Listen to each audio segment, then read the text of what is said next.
My name is Megan and welcome to my channel, or welcome back.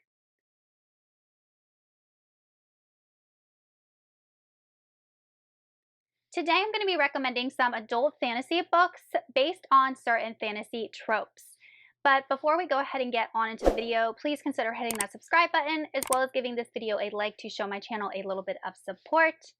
I'm going to be listing all of these specific tropes and timestamps down in the description box below so you can skip around as needed. The first recommendation is a cozy fantasy book recommendation. For this, I'm going to be going with The Spell Shop by Sarah Beth Turst. I just finished this book recently, and it is definitely a cozy fantasy because there is no high politics involved. There is no severe fighting or wars or any type of huge epic type of situation going on that our main character finds herself in the middle of.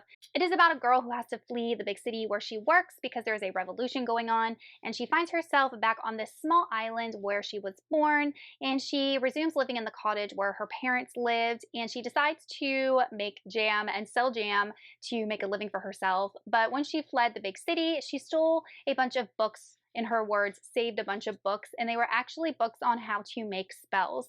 This island, unfortunately, is going through some hardship, so she decides to dabble in spell work to help this island flourish. In addition to selling jam, decides to sell spells.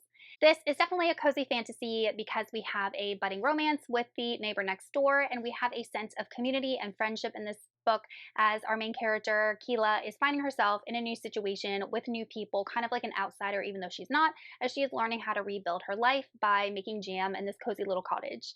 Next recommendation is equal part plot and equal part romance. For this, I'm going to go with Poison Study by Maria V. Snyder.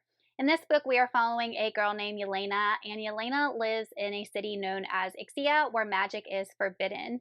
And Yelena is accused of murder and placed in prison. Then she is given the option to either be executed or become the commander, his food taster. So in order to save her life, she accepts the food taster position. Then she comes into contact with this character known as Balak, and Balak is an assassin, and he is involved in this spy network of Ixia, reports to the commander, and the two of them enter into this romantic relationship.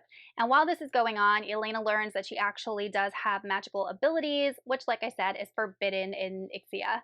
So there is a lot going on in this story. There are some dark, creepy elements to this story. The romance is excellent. I really enjoyed it throughout the whole series. And then we also have some secrets that have to do with the commander as well. The next recommendation is dystopian fantasy. For that, I have The Gilded Cage by Vic James. In this book, we are following different types of people, or different groups of people. The first one are the equals, and the equals are the aristocrats. They control everything in this alternative London, and they have the magical gifts.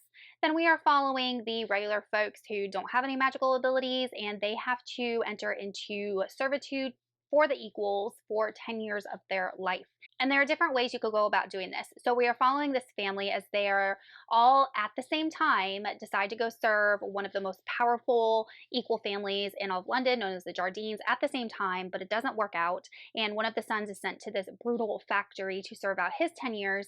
And this is kind of where a revolution starts to ignite as the workers rise up against the equals. And then we have the story of the characters that are dealing with the Jardine family and all the politics and secrets that they hold. So there's definitely a lot of layers to the story, but the overarching theme is that there is an oppressed class and how they are rising up to overthrow those that are treating them unfairly. Next, we have a swashbuckling or seafaring fantasy. I have The Bone Ships by R.J. Barker. In this book, we are following a main character. He's young, I think 19 or 20, and he finds himself on a bone ship. And bone ships are built from the bones of dragons, and they're pretty much indestructible. The only problem is that dragons used to be plentiful, but now they are very rare and hard to find. And we're following this main character as he is on this bone ship, and bone ships are also, they're kind of like prisons. So people who have been convicted of various crimes can be sentenced to serve on a bone ship.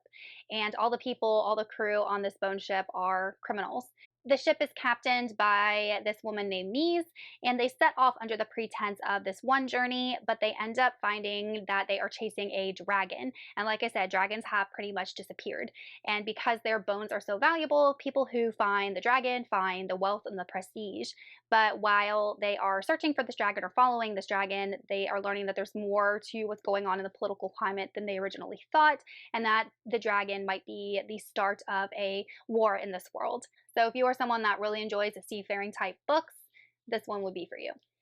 Next, we have a book that has a high magic system. I love recommending the Lightbringer series by Brent Weeks because I think this series has one of the coolest magic systems of any fantasy I've read in a long time, and it's complex but not overly complicated. But this magic system includes light and being able to manipulate colors from the spectrum into and turn them into different substances. And it's not only like the normal colors that you would see in the prism, like there are kind of like subcolors. There's colors that you can't see, like ultraviolet and stuff like that. And it's just really cool.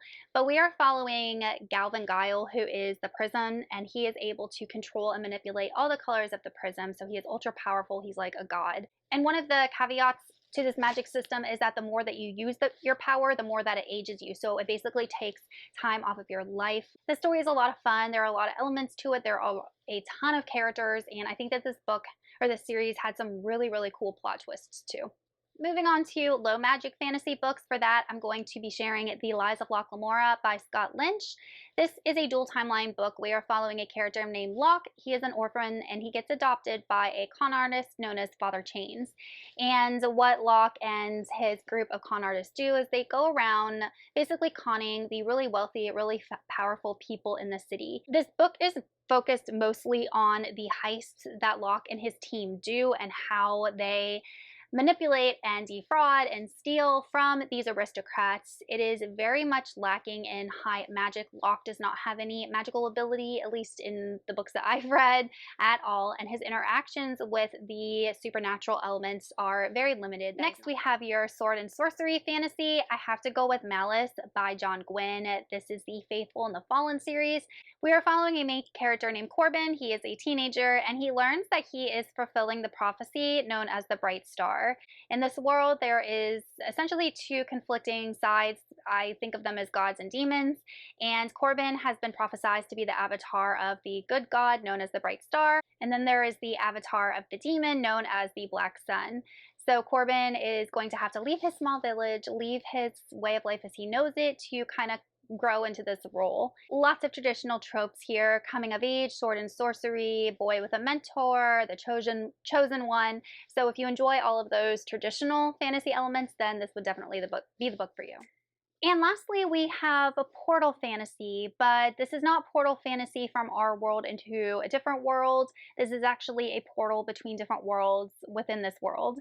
And that is the Darker Shades of Magic trilogy by V.E. Schwab. This follows an alternative London that has magic. This is Red London, and we are following Kel, who is a sorcerer type character. He uses blood magic because there are different Londons that he is able to travel within using his blood magic. Each one of these Londons is basically a replica of each other, and at one time they all had magic, but different Londons have succumbed to losing some of that magic, and Red London is definitely the one that has currently the magic. Cal ends up getting involved in kind of the leaders of these different Londons learned exactly how they lost their magic and how that might be impacting Red London. But this is a portal fantasy in and of itself because he is able to travel between all of these Londons. As it shows on the cover, he is traveling between Black and Red London. This is a series that I actually still need to finish because I never read the final book, but V.E. Schwab is one of my favorite authors and I will get to it eventually. All right, you guys, that is it for some specific book recommendations. Let me know in the comments if you've read any of these or what you thought of them. Thank you so much for watching, and I will see you all in another video soon. Goodbye.